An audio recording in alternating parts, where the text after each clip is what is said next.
आपणासमोर doctor Babasaheb Ambedkar यांच्या जीवनातील एक प्रसंग सांगू इच्छिते। 26 नोव्हेंबर 1949 रोजी बाबासाहेब निवांत सोफ्यावर बसले होते। ते क्षणात हसत होते तर क्षणात रडतही होते। तेव्हा त्यांच्या सोबत शंकर आनंद शास्त्री होते। नेमकं काय चाललंय हे त्यांनाही कळत नव्हतं, पण तेव्हा त्यांनी विचारायचं धाडस केलं। ते म्हणाले, शास्त्री, मी आज खूप आनंदी आहे, कारण मी आज माझं ध्येय गाठले, उद्दिष्ट पूर्ण केले आणि हे सर्व करत असताना मी काय काय गमावले याची चाचपणी करत होतो।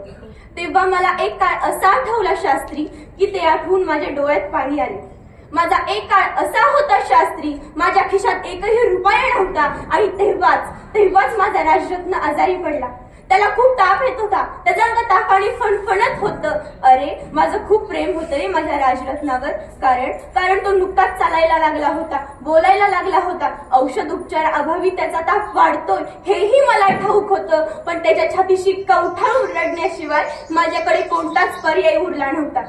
एवढंच काय, छातीशी कवठाळून रडत असताना तो कधी गतप्राण झाला हे देखील मला कळले नाही। शेजारी पाजारी नातेवाईक सर्वजण जमले होते। त्यातील एक जण पुढे येऊन मला म्हणाला, बाबासाहेब, राजरत्नाचा अंत्यविधी करण्यासाठी त्याला नवीन कपडे आणावे लागतील। त्या क्षणी माझ्या काळजात चर्र झालं। अहो, ज्या राजरत्नाच्या औषध उपचारासाठी माझ्याकडे पैसे नव्हते, त्या राजरत्नाच्या अंत्यविधीसाठी मी कुठून पैसे आणणार?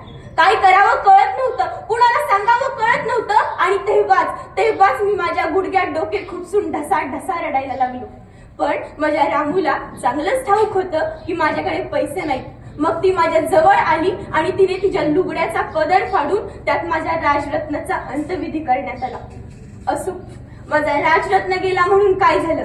पुढे येणारे कोटी राजरत्न बिना औषध उपचाराशिवाय जगणार नाहीत किंवा बिना कपड्याच्या जितेवर जळणार नाहीत याचं सुख मी आज अनुभवतोय।